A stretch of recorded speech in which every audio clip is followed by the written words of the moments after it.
Merci Tania. Donc je vais apporter un point de vue complémentaire, parce qu'au départ je suis agronome, donc j'ai travaillé sur les animaux, les plantes, les prairies, mais j'ai eu différentes histoires dans ma recherche et je me suis mis à travailler après sur les microbes, sur l'alimentation et la santé. Donc j'ai 3 messages en 25 minutes qui sont indiqués ici en bleu. Et ce qu'il faut savoir, c'est que, en plus de tout ce qu'a dit Tania, nous sommes exposés par ce que nous mangeons et nous buvons. Et ça a deux rôles, parce que ça influe sur notre santé, comme vous le voyez ici en bas, que ce soit le cœur, les cancers, on l'a vu, ce qu'on mange. Et puis quand on mange, ça impacte notre environnement. Ça contribue au dérèglement climatique, ça consomme des ressources, ça émet de l'azote, je vais en parler. Et ça, c'est pas bon pour l'environnement. Donc quand on mange, ou qu'on cultive des plantes, ça impacte notre santé, et ça impacte la santé de ce qu'on appelle le système Terre, notre environnement, qui en retour va aussi impacter notre santé. Mais il y a une bonne nouvelle, c'est qu'il y a beaucoup de connaissances scientifiques, ce qu'on appelle l'alimentation 4D. Ensuite, nous ne sommes pas tous égaux dans l'environnement. Et je donnerai quelques indications pour voir des différences d'exposition selon l'endroit où on habite, selon l'argent qu'on gagne, et puis voir qu'on peut dépasser ça par des politiques adaptées. Et enfin, pour conclure, on prendra un peu d'auteur pour montrer, comme a commencé à dire Tania, qu'il y a des relations entre tous les domaines de santé. Donc si on veut s'en sortir, il faut vraiment changer de focale et d'indicateur. Le PIB n'est pas suffisant. Alors, l'exposition, Tania a commencé à vous dire, il y a une exposition externe, c'est notre mode de vie, comment on fait la cuisine, tout ça. Et puis, donc moi je vais vous surtout parler de l'alimentation et pas que plus des plastiques. Et puis il y a une exposition interne. Et comme Tania vous l'a dit, nous sommes habités dans l'intestin par plus de microbes qu'on a de cellules. Et maintenant, ce que l'on sait, c'est que ce microbiote, il est formaté par ce qu'a dit Tania, mais aussi par ce qu'on mange et la manière dont on cultive les plantes, aussi le contact avec la nature. Et ça crée ce qu'on appelle des dysbioses, c'est-à-dire un appauvrissement de notre microbiote ou le développement de microbes pathogènes qui sont un facteur de risque pour la plupart des maladies, que ce soit le diabète, que ce soit des maladies mentales comme l'anxiété et les dépressions. C'est des choses qui sont démontrées scientifiquement, facteurs de risque. Alors, si on prend les recommandations officielles de l'ANSES dans l'alimentation, il y a déjà 3/4 d'entre nous ne consommons pas les fameux 5 fruits et légumes par jour. Un tiers d'entre nous consommons plus de 500 grammes de viande rouge. 2/3 d'entre nous consommons plus de 150 grammes de charcuterie. Les légumineuses, vous savez, lentilles et autres, je peux en consommer 2 fois par semaine. C'est suivi par très peu d'entre nous. Ensuite, il y a les recommandations implicites du type consommer des fibres, c'est ce qu'on trouve dans les céréales complètes, qu'on trouve dans les légumineuses, les fruits et légumes. 90% d'entre nous n'avons pas les 30 grammes par jour, alors que c'est l'aliment de nos microbes. C'est le moteur de la santé. Ensuite, il y a les acides gras, tout n'est pas mauvais dans le gras, il y a des acides gras importants qui ont une fonction anti-inflammatoire. 95% d'entre nous n'avons pas les 2 grammes par jour. Donc nous sommes dans une situation, le pays qui se revendique d'avoir des bien mangés, bien cultivés, nous sommes en dessous de tout. Et puis il y a des recommandations aussi implicites du type réduire la consommation de produits ultra transformés et augmenter la production de produits agriculture biologique. C'est les 2 exemples que je vais détailler. Alors ce qu'il faut savoir, c'est que par rapport au microbiote, on a des choses démontrées. Tout ce que je viens de vous dire, les insuffisances sur les fibres, les oméga 3, tout ça. Il y a une responsabilité des façons de produire en agriculture et il y a aussi une responsabilité de l'industrie. Et les facteurs défavorables, donc on va trouver les pesticides, les contaminants, donc ce sont notamment les métaux lourds, donc le cadmium, ça a été fait allusion, qu'on trouve beaucoup dans les céréales, ça provient des engrais phosphatés de l'agriculture qui viennent du Maroc et ainsi de suite. Il y a le mercure, bien sûr, dans le thon, et puis les fameux produits ultra-transformés qui comportent des édulcorants, des émulsifiants. Et maintenant, il est démontré justement que les facteurs, ce qui est en vert, c'est un effet positif sur le microbiote, donc ça nous prévient du risque de maladie. Même pas maintenant, mais 10 ans, 20 ans après, ou 30 ans, et tout ce qui est en rouge, ça l'effet inverse. Alors les produits ultra-transformés, qu'est-ce que c'est? Déjà, vous ne pouvez pas les cuisiner. Parce que pour faire des produits ultra-transformés, il faut des process industriels qui cassent ce qu'on appelle la matrice alimentaire. Donc, c'est des procédés de haute température, de thermo-extrusion. Et c'est aussi des produits où on rajoute un certain nombre d'additifs, notamment les émulsifiants, des édulcorants. Il y en a dans la saucisse de Toulouse, dans certaines saucisses de Toulouse, par exemple. Il y en a partout. Et donc, vous avez des listes de produits comme ça. Et maintenant, c'est scientifique. Même, il vient de paraître dans la grande revue The Lancet la semaine dernière, 3 articles là-dessus, qui sont une énième synthèse.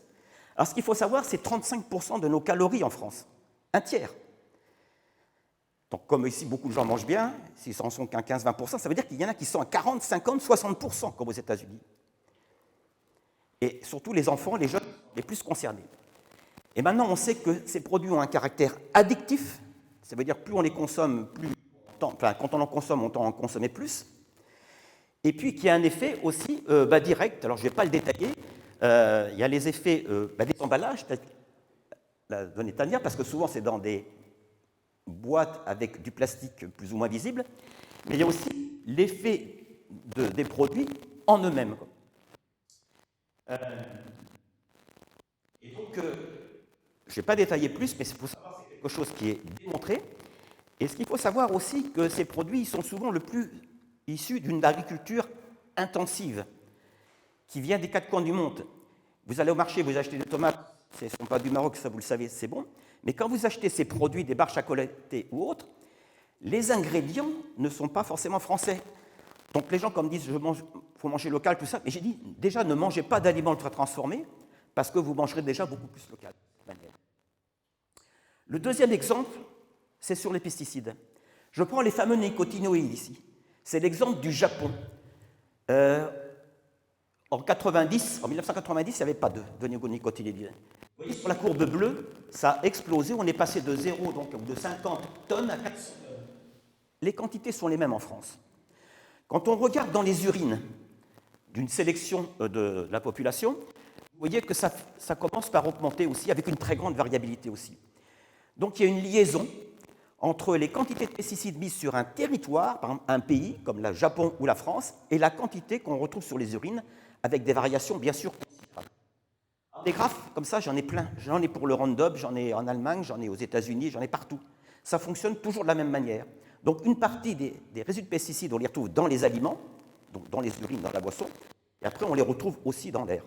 Mais le plus souvent, c'est dans les aliments. Alors, il y a des études épidémiologiques, qu'est-ce que c'est? C'est on met en relation ce que mangent les humains et puis les maladies qu'ils ont. Et il y a une grande étude INRAE et INSERM qu'on appelle Nutrinet Santé, qui porte sur 100 000 personnes environ. Et donc, ils ont relevé le registre, enfin, les consommations alimentaires, et puis un certain nombre de maladies. Donc, il y a le diabète, il y a l'obésité et autres. Et donc, comme on a distingué, ils ont segmenté la population en fonction de ceux qui mangent le moins en bio, ce qu'on appelle Q1 ici, et ceux qui mangent le plus en bio. Et donc, il y a eu des réductions de maladies de l'ordre de 20 à 35% de risque. On réduit le risque, c'est énorme. Et pourquoi? Il y a ce qu'a dit Tania.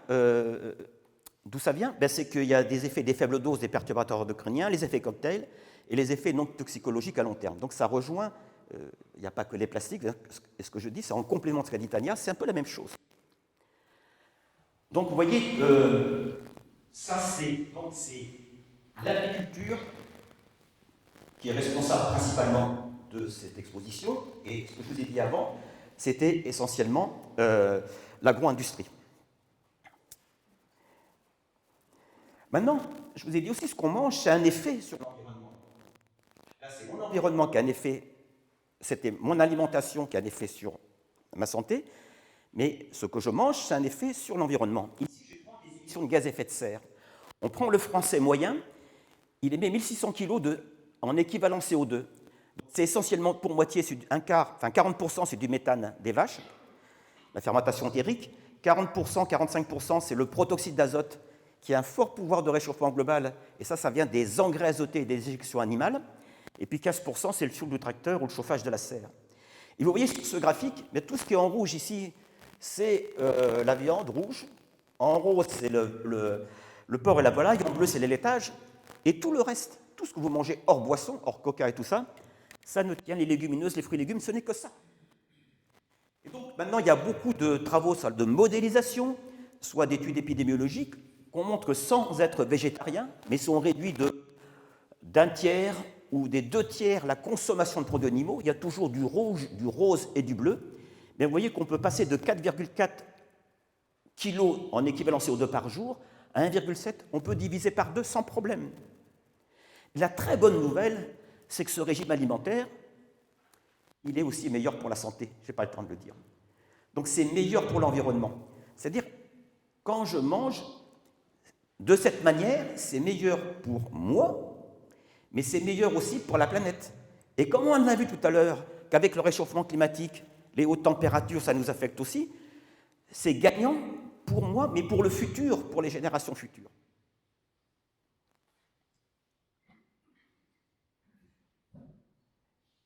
Une autre illustration maintenant, quand je mange, comme je vous le disais, avec les aliments transformés, il y a des choses qui viennent du bout du monde.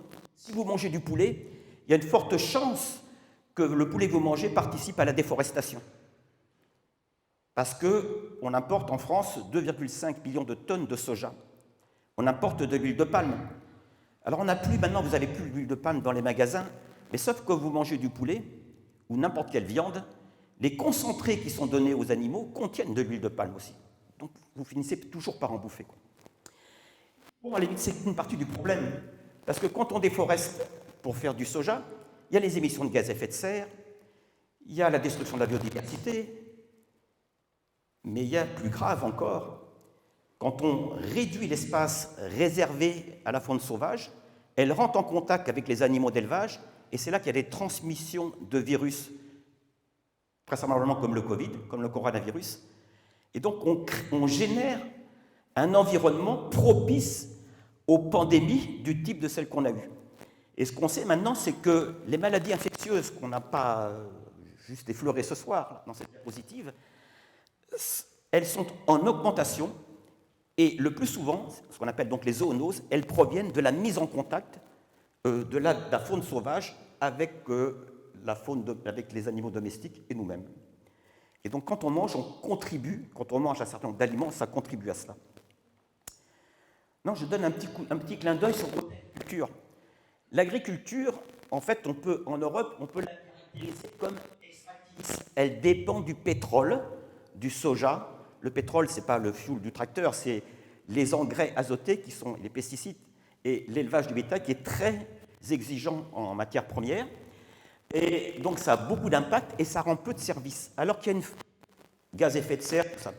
Mais il y a des formes d'agriculture qu'on appelle l'agroécologique, où finalement, par des changements des pratiques agricoles, on peut par exemple séquestrer de l'azote dans le sol, favoriser la biodiversité, avoir des produits qui sont une meilleure densité nutritionnelle.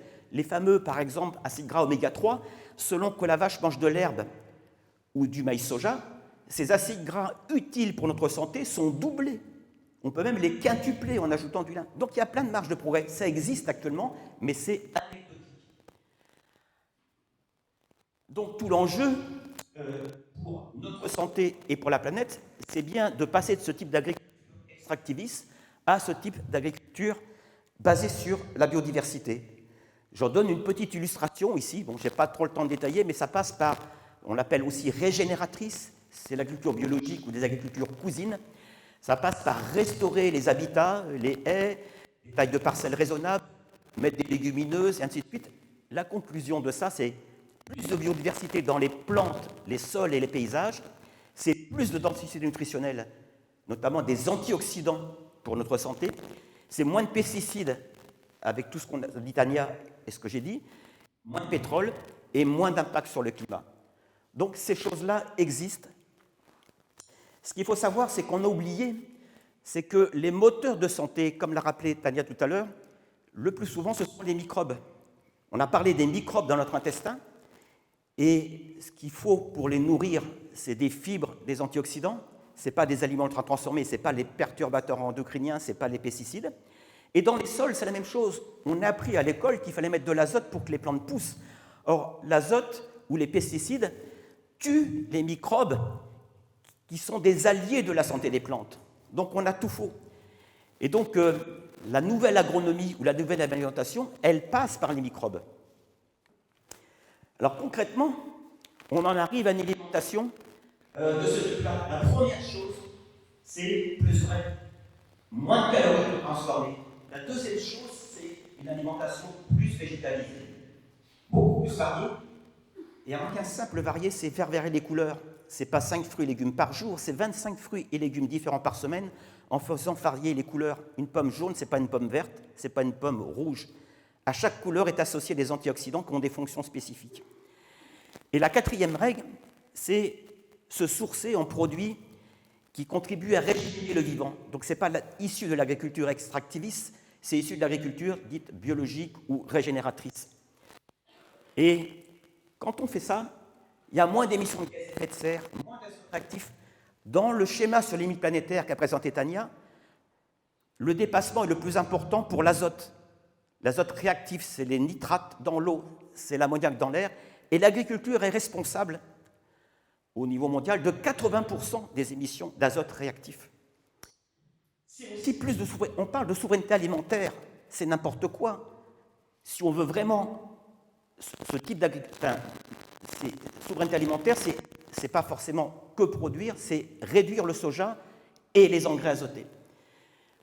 Et passer avec ce régime alimentaire, ça le permet, moins d'exposition aux contaminants, et ça permet d'avoir aussi des aliments plus denses nutritionnellement. Donc ça, on le connaît, et c'est assez simple pour s'y retrouver. Il y a des applications qui me donnent moins d'aliments transformés, c'est des éléments, il y a le score NOVA, 4 qu'il faut éliminer. La composition de l'assiette, il vient de sortir une grande étude Eat Lancet qui montre en gros l'assiette, c'est la moitié de fruits et légumes, c'est un peu de viande, plus de légumineuses, ainsi de suite. Et puis l'effet des modes de production, vous connaissez bien sûr le score, le logo agriculture biologique. Vous connaissez peut-être HVE, je l'ai barré. Je peux vous expliquer pourquoi.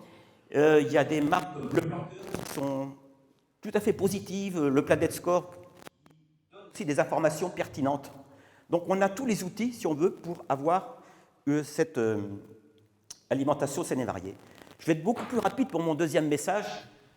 Les inégalités socio-économiques.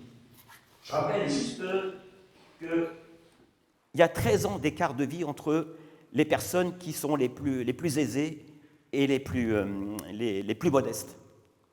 Qu'il y a des gens qui renoncent à des soins à cause des coûts, que le risque de diabète est 3 fois plus élevé chez les gens les plus modestes par rapport à les gens les plus aisés, par rapport donc aussi à l'éducation, par rapport à la santé mentale. Donc c'est des choses qui existent, ça.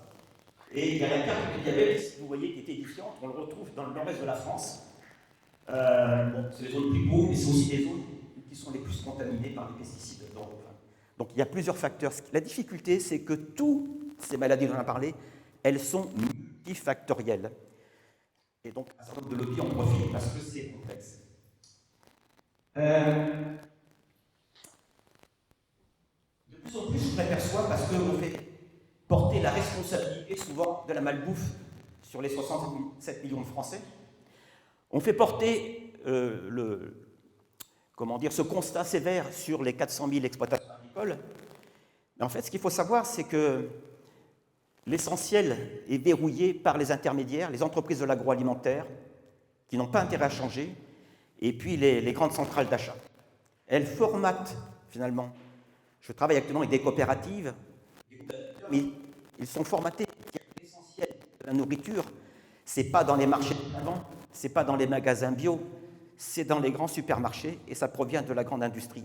Et c'est là que les verrous importants. Donc ça façonne à la fois les modes de production, alors qu'on voit qu'ils peuvent changer, et ça façonne nos modes de consommation.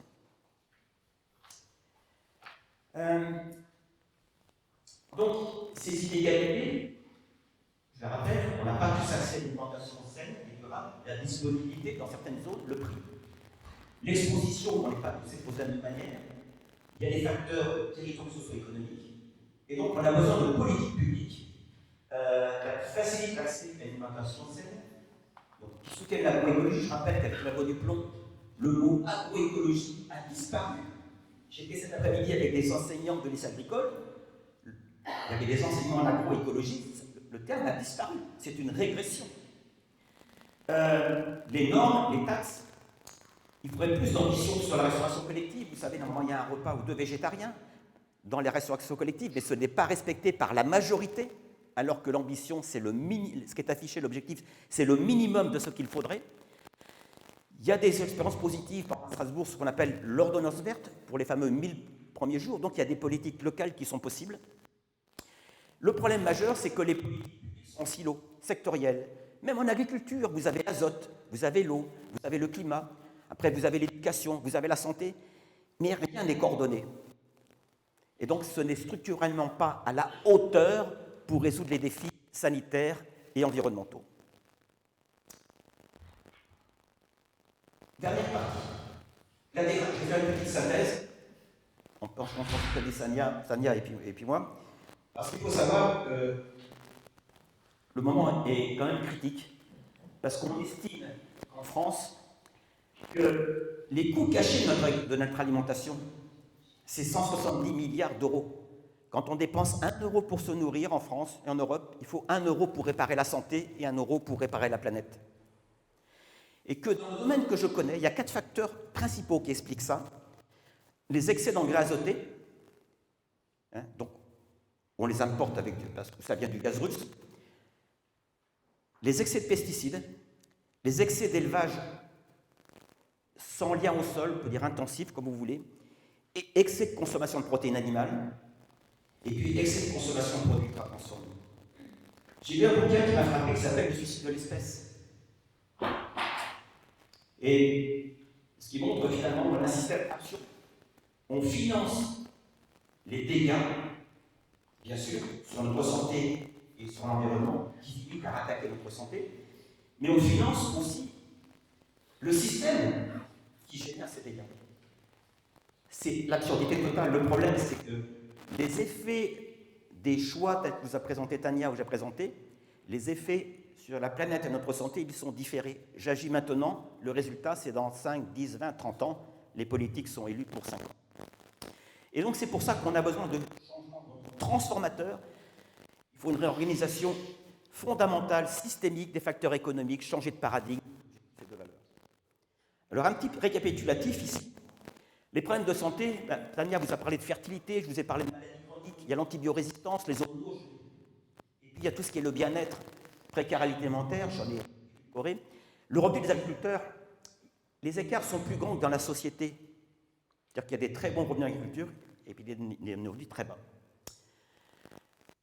Là, c'est l'obésité sur 30 ans, mais quelque chose qui m'a frappé, les données sont malheureusement disponibles que de 1997 à 2014, c'est les maladies par classe d'âge. Les moins de 40 ans, 45 ans, vous voyez que le diabète a doublé à effectif égal. Et on a ce type de graphique disponible pour toutes les maladies, cancers et autres. Il faut retenir, ça double, ce n'est pas que des maladies du vieillissement, même pour les jeunes, ça augmente. Malheureusement, les statistiques s'arrêtent en 2014. J'ai à peine parlé de santé animale et de bien-être, bien sûr. Et là, on a l'équivalent des zoonoses. Je rappelle que la grippe aviaire, il y a 2 ans, on a abattu 22 millions de poulets en France.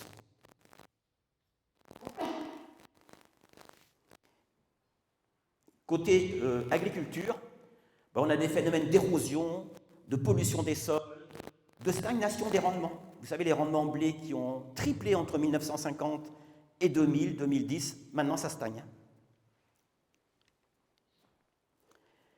Les limites planétaires, Tania vous l'a présenté, le dernier graphique qui vient de sortir il y a moins d'un mois montre que, bien sûr, ça se dégrade, mais ce qui est en pointillé ici, c'est le système alimentaire. Donc c'est un facteur majeur du dépassement limite planétaire. Ne serait-ce que les gaz à effet de serre, c'est 25% des gaz à effet de serre. L'azote réactif dont il pollue, c'est 80%. Vous voyez, c'est la carte de France sur les pesticides dans les eaux souterraines. En seulement 8 ans, 2010-2018, la carte de France s'est noircie. Les plans éco-phyto n'ont servi à rien. Ce qui est important, c'est que tout est lié. Comment dire, déforestation, c'est plus de gaz à effet de serre, c'est plus de biodiversité, c'est pression sur les terres, c'est intensification, c'est perte de densité nutritionnelle des aliments. Je n'ai pas le temps de détailler, mais maintenant c'est quelque chose qui est assez bien documenté.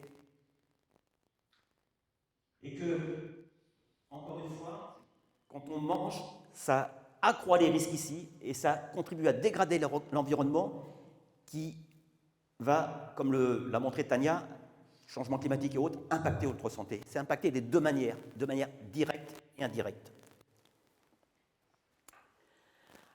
La difficulté, c'est que les effets sont diffus. Le diabète a multiples causes. Et qu'il y a un effet, les effets sont différés de plusieurs années ou décades entre l'exposition et les maladies.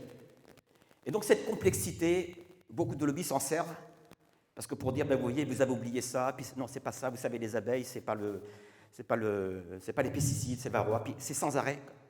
Donc il y a vraiment un challenge à ce point-là. Il y a quand même, avec le concept One Health, une seule santé, un petit espoir, parce que la santé, c'est un concept rassembleur, que personne ne critique. Donc après, il faut l'instruire, il faut le documenter. La difficulté, ça va être, comme c'est marqué ici sur la droite, qu'il nous faut à la fois respecter le plafond environnemental, hein, qu'on a crevé déjà, dans certaines, on atteint des niveaux d'irréversibilité, mais il y a aussi un marché social. Donc on l'a illustré, Tania et moi, pour les maladies. Le chemin est étroit, mais il y a des pistes possibles. Et un point intéressant, c'est justement les fameux microbes. On commence à comprendre finalement les liens entre les microbes dans notre intestin, dans le sol, d'où l'exposition, l'intérêt de l'exposition à la nature, d'où l'intérêt de manger, par exemple des aliments crus, tout ça, on n'a pas le temps d'essayer. Et donc il y a quand même un faisceau de données qui vont dans le bon sens. Donc on vous a parlé avec Tania aujourd'hui du système alimentaire au sens large, hein, qui a les contenus et les contenants, hein, pour faire vite. On n'a pas parlé des énergies, mais ce n'est pas l'objet. Mais je vous invite à lire ce livre, La Terre pour tous, qui est la suite du Club de Rome, si vous voulez. Parce qu'il dit que si on veut vraiment faire ce saut, ce changement de paradigme sur le système alimentaire, et toutes les questions de santé environnementale, il nous faut 3 conditions. Mettre fin à la pauvreté, s'attaquer aux inégalités, renforcer l'éducation. Et ça, c'est vrai dans le monde entier, mais aussi en France. Le problème, c'est que le choix fait, c'est trop peu et trop tard, alors qu'il nous faudrait faire des pas de géant. Et ces pas de géant, finalement, on voit qu'actuellement, non seulement on ne les fait pas, mais qu'on est plutôt dans une période de régression, comme ça a été illustré par Tania ou par moi sur certains critères. Donc, ce qui me fait être là ce soir, c'est qu'il ne faut pas baisser les bras, c'est qu'il y a énormément de connaissances scientifiques, il ne faut rien lâcher. Merci pour votre attention.